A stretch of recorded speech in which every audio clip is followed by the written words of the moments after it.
Welcome to the Human Capital Innovations Podcast. We're your source for personal, professional, and organizational growth and development, where we share original research, explore industry trends, and interview executives and thought leaders from across the globe. We hope you join us often for practitioner-oriented content around all things related to leadership, HR, talent management, organizational development, and change management. Maximize your personal and organizational potential with Human Capital Innovations Podcast.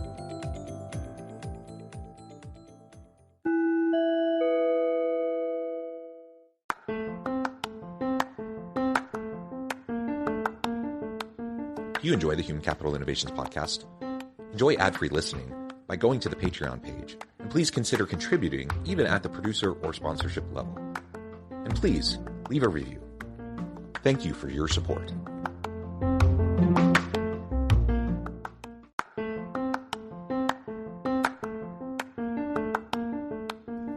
Welcome to the Human Capital Innovations Podcast. In this HCI podcast episode, I talk with Johnny Crowder about mental wellness in the workplace.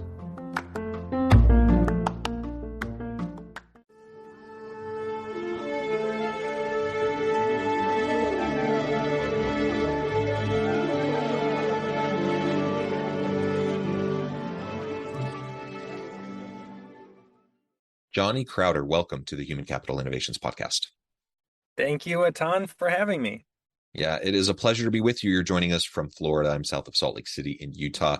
And today we're going to be talking about mental wellness in the workplace.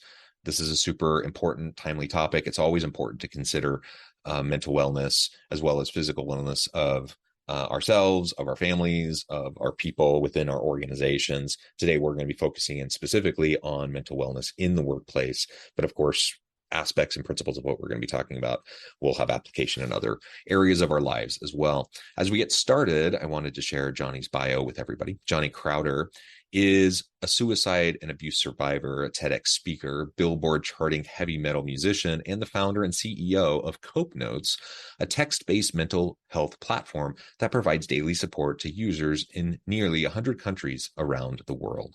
I think that's all fantastic. You have such an interesting background. Before we launch on into the topic for the day, perhaps you can share just a little bit more about your background, your personal context, and then we can dive more on into that conversation. Yeah, if this tells you anything, I used to run the original version of Cope Notes was called Not a Therapist. And the whole point was to clarify to people that, like right now, I'm a certified recovery peer specialist, but I am not a doctor. And this means that everything I share about mental health, and in fact, a big reason why I'm so passionate about it is that while I did go to school for psychology, I did get a psychology degree. I learned less in my years in college than I learned like in real life living with mental illness. So I always like to stress to people, I'm not telling you what I think you need to do from a clinical perspective. I'm saying I've lived through this, I've been there, and these are my real insights from my real life.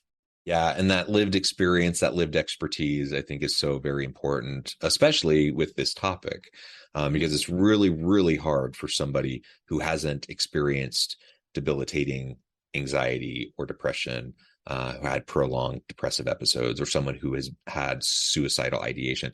It's almost impossible for someone who hasn't experienced that to truly wrap their head around it. You can have some empathy and compassion, and you can try to understand, but it's impossible to really get it if you haven't experienced it yourself. And so bringing that lived expertise and experience to the conversation, I think, is just hugely, hugely important. Of course, we need clinical psychologists and therapists and people with those credentials and that training as well. But I really appreciate you taking the time and the opportunity to share your insights with me and my audience today, to share more about the app, but also just the topic generally, because we are in a mental health crisis and mental health tsunami in the US and really globally. In part, it was accelerated by the pandemic, but this has been an issue for a long time. We've seen the signs, and we have all sorts of challenges that are contributing to the mental health issues that people are facing. And so then the question becomes, how do we sustain our own mental health? How do we promote and support the mental health of those around us? And if I'm a leader in the workplace, how do I make sure that my team is getting the care, the attention that they need, so that they can be healthy, which of course will help the bottom line of the organization because they'll be more productive and innovative and such. But also just from a human perspective, we just want to make sure we're taking care of our people. And so these are all the types of things that we're going to be exploring. And I wanted to start with vulnerability here.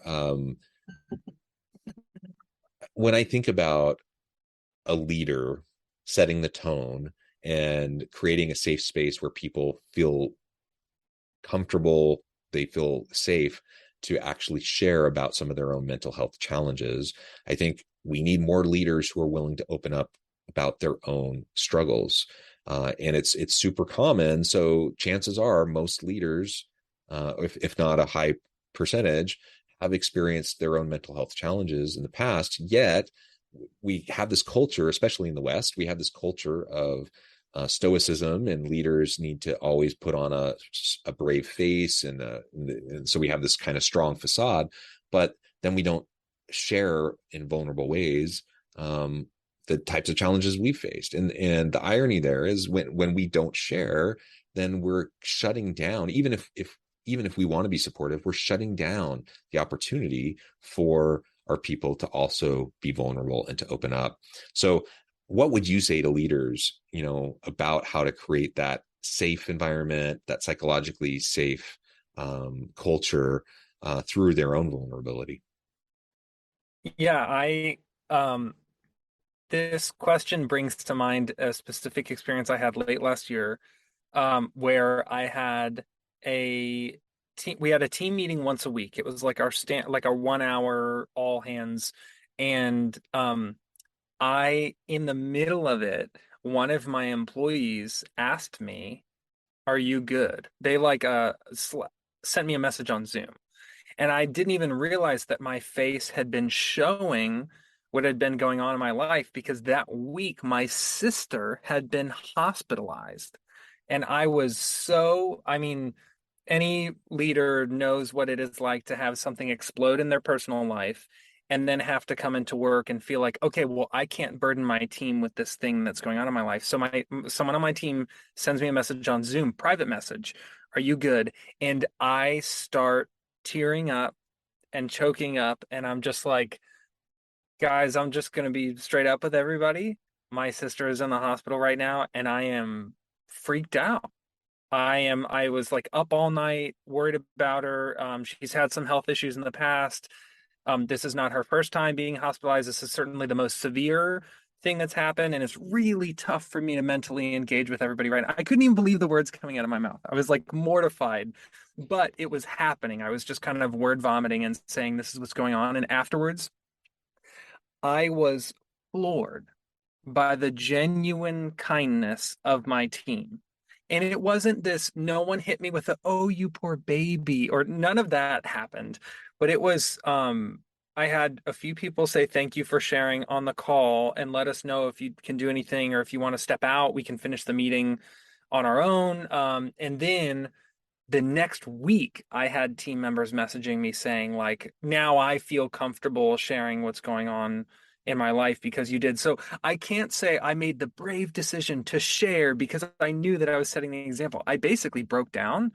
But in that vulnerability and seeing the reinforcement from my team, I saw how important it is for a leader to be honest. And I'm not saying you need to cry for it to be effective. I'm saying the moment you remind your team that you're also a person, I can almost guarantee they'll be more excited to work for you, because then you go from being a boss to being John.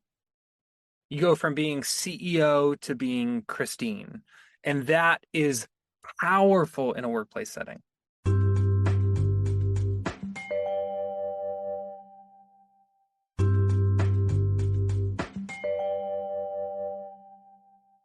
That authenticity and the trust that can come from it will only happen as people are vulnerable. So in this instance, what you're describing is vulnerability around your personal life, your own mental state, your concern for your sister, but Hmm. it could be anything, right? We Totally. have to be vulnerable in order to develop trust. That's like the building block of it. And when people put on a facade and a brave face, you're never really connecting, and you're never really building trust with each other, because you don't feel safe enough to do so.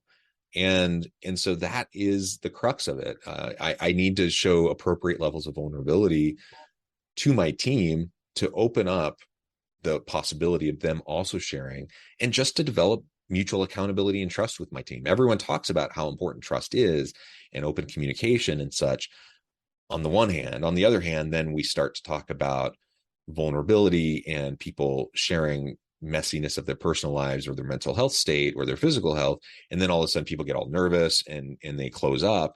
I'm not sure people always understand the irony there, or just like the disconnect between, what we say we want versus what we're actually doing. And so let's look for those opportunities, and it's all about developing that culture within your team and that safe environment. So what's been your experience in terms of how leaders can foster a culture of mental wellness, always? And so we have times like Mental Health Awareness Month. There are other opportunities that might come up, because there's something that's big in the news that you can address with your team or such. But besides even those big things, like, what are ways that we can start to establish that kind of a culture and environment just on a daily basis, so that people just know they can come and bring their true, whole, authentic self to the workplace, and that together, rising tide lifts all ships, and many hands make light work, and ultimately we can help each other and support each other. Yeah, the first thing that comes to mind is I see so many icebreakers in all hands meetings, that are like, "Oh, what's your favorite TV series?" or "What's your favorite ice cream flavor?" and stuff. And I see people doing that and I'm like, that's cool maybe for like the first time anyone's meeting each other, but think about how powerful a question that is deeper could be, and having everybody share publicly, like, what's something that you experienced that none of your coworkers know that you experienced, or what's something. And obviously there are limits. You don't want to just say, hey, tell everyone the most traumatic thing that ever happened to you. Like, use your best judgment, but there are opportunities to kind of encourage people to share a little bit more of their personal life. And I think when leaders talk to me about mental wellness, they think, do I need to do a yoga day, or do I need to do a therapy week or whatever? And it's like, first of all, just for this conversation, abandon all preconceived notions you have about what mental health needs to look like, because sometimes true interpersonal connection with someone at work can do more to mitigate stress and anxiety and depression than any amount of special, scented lotion you can put in the bathroom. So I always want to focus on connection. I also want to say that as a leader, if you are, let's say you pose a question like that to everybody, and either, we want everybody to answer the question in the meeting. You have to start. You say, for me, when I was a kid, I would get so angry when I played soccer that I would kick the ball out of the field and I would ruin the game for everybody. And it's something that I've had to work really hard on, to not be as competitive, to not lose my temper as easily. And it's even something today that I think about, like, how can I be less competitive and more of a team player? And you showing that gives permission. It's basically like, picture Lord of the Rings, right? And all these characters are like crossing this rickety bridge across this giant crevasse. And if they fall into the abyss. And you are saying, go across the bridge. Everybody go. And there's like rotten wood and the rope is frayed. And I think that's what leaders feel like when they're like, well, why aren't people opening up? Why aren't people telling the truth? But if you as a leader walk halfway across that bridge and bounce on it to show them that it will not break, everybody will follow you. So I always encourage leaders, if you do ask people to open up, you have to be the first to do it and show them, listen, I just opened up and I didn't get fired. The workplace didn't explode. Now I want to encourage you to do the same so that I can do what you just did for me, which is just listen. Yeah, listen, model appropriate vulnerability, and like you said, just demonstrate for your people the safety that is there. I was having a conversation just yesterday. I was in a big retreat meeting, and I'm a university professor. We were having conversations about innovation in the university space and innovation in the classroom, and trying new things. And the culture at the university, and it's this way at many universities, is status quo and like tradition, and innovation is talked about, and people say it's a good thing, but when it comes down to how professors are evaluated, it can be a dangerous thing, because if you try something and it doesn't quite work, then you can get dinged big time, and it could really hurt you and your career, and so on and so forth. So we were talking about, like, how do you just create an environment where professors are willing to innovate and try different things, knowing that sometimes it's not going to quite work out, and that only can happen as you have safety. And so we were talking about trying to convince the provost and the president and some other high level, executive level people at the university, to be more open and vulnerable. Now, they're a little bit resistant to do that, because that seems counter to what their model of leadership, and showing a little bit of messiness behind them and who they are and what the work that they do. But we've really encouraged them to do that, to help set the tone, because until you have people from the top modeling that, regardless of what you say, and you may say all the right things, and you may say it's important, regardless of all of that, people are still going to be skeptical, they're still going to be distrustful, they're still going to be nervous, all of that. And so you just have to be able to model it for your people, if you want those types of behaviors to become normal and just commonplace in how the organization functions, or how your team functions. And there's no shortcut to that. As you were talking about the rope, or as you're talking about the bridge, I was thinking back to my teenage years when I was a Boy Scout, and I actually, like, we created rope bridges. And so you have this big giant rope bridge. We spend all this time, and then it's like, okay, who's going to walk across it? Well, nobody's volunteering for that, because everyone's nervous. The thing's going to collapse, and you're going to, like, plummet to your death.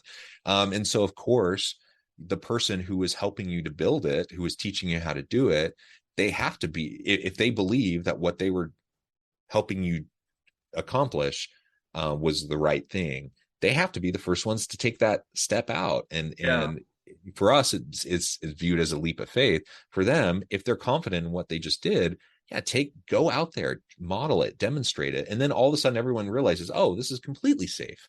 They have my back, we have each other's back, we can now open up. And I've had that very real experience with an actual rope bridge as a teenager, and that has always stuck with me. And metaphorically, we have those opportunities all the time.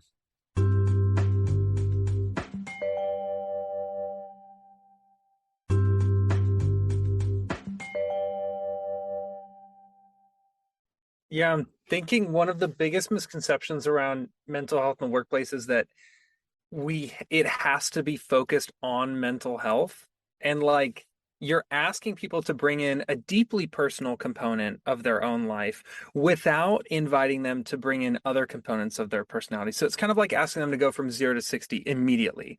But I think something that leaders can do in the meantime is encourage people to open up about personal things in general. Because right now, people have their work life over here, their personal life over here, and they're not necessarily sharing or they're not necessarily reticent to share because of self-stigma or because they feel they might be judged, but because this is personal and this is work. So the more you can invite people to share about their lives, like right now when we do meetings, everyone shares about something that they're working on. Like, someone's building a tiny home, and someone is renovating their porch, and someone tried stand-up paddleboarding. And encouraging people to share those personal things sets a precedent where I'm not talking about depression. I'm not talking about anxiety or bipolar or PTSD, anything. All I'm doing is encouraging people to share a little bit more of their personal life inside of a work setting. And that not only makes them feel more excited to work in this environment because they feel that they get to be more themselves, but also it sets a precedent that if I can share about building this dollhouse for my daughter and share pictures with everybody, then how big of a stretch is it between sharing that and sharing that I'm going through something right now? It's not nearly as large of a stretch as it is if they're not sharing anything personal, and then you expect them to share something related to wellness. Yeah, absolutely. And it lowers the stakes, right? It just makes it so much Mhm. easier. And you set the, like you said, you set the precedents. You just help to establish those relationships of trust in very easy ways, relatively easy ways, so that when it gets to the more complicated, harder things, that people, you built up Totally. that reservoir of trust, and now people are willing to open Totally. up and to share, and now we can support each other. So that's fantastic.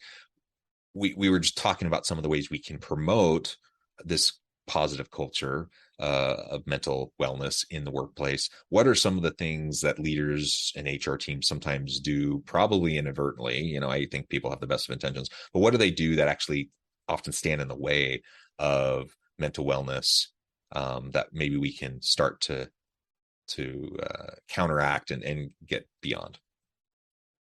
Yeah, the first thing that comes to mind is there's this massive overgeneralization when it comes to behavioral health, where we say, hey, listen, we have an EAP, just use that. Or we really only need a resource for the few people who are struggling.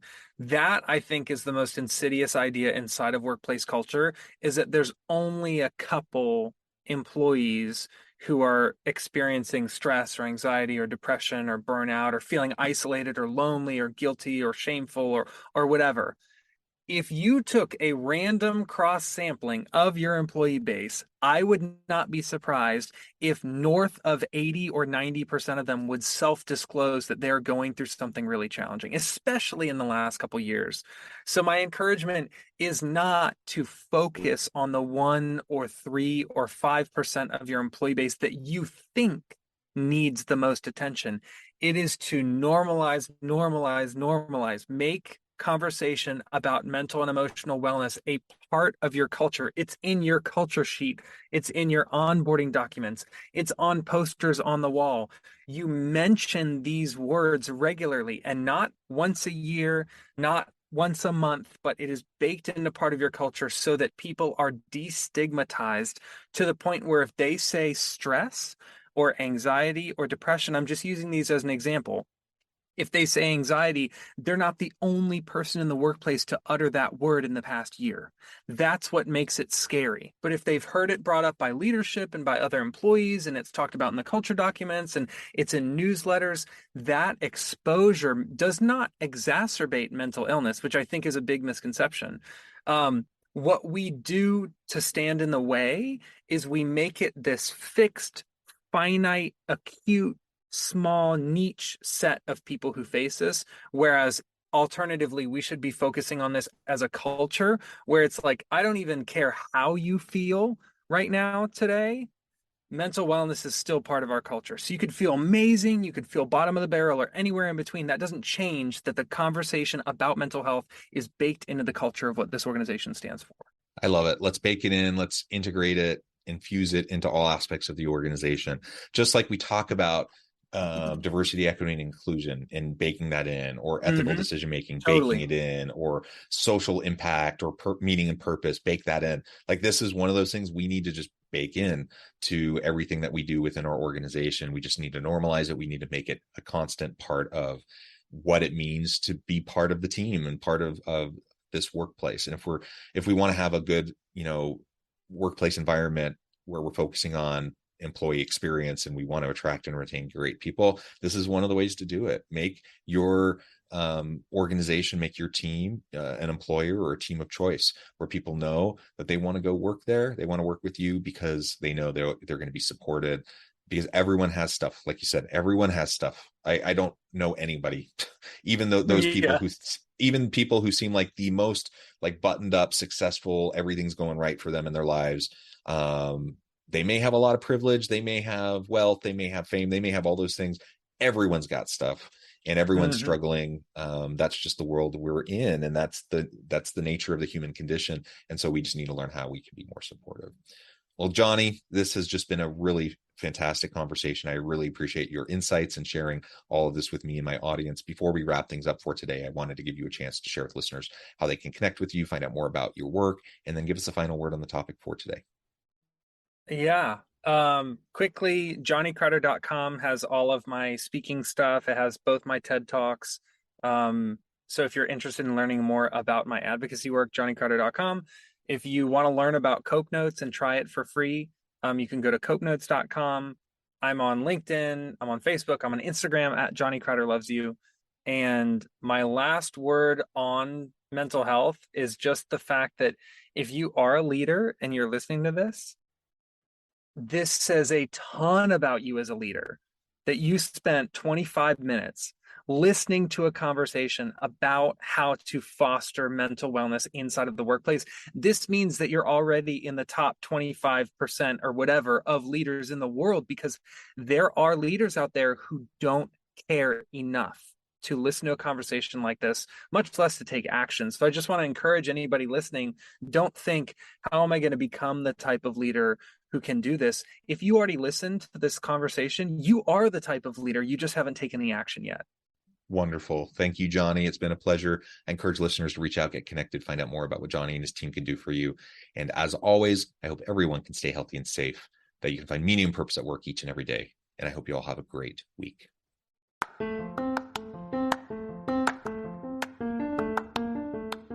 If you enjoy the Human Capital Innovations podcast, enjoy ad-free listening by going to the Patreon page, and please consider contributing even at the producer or sponsorship level. And please leave a review. Thank you for your support.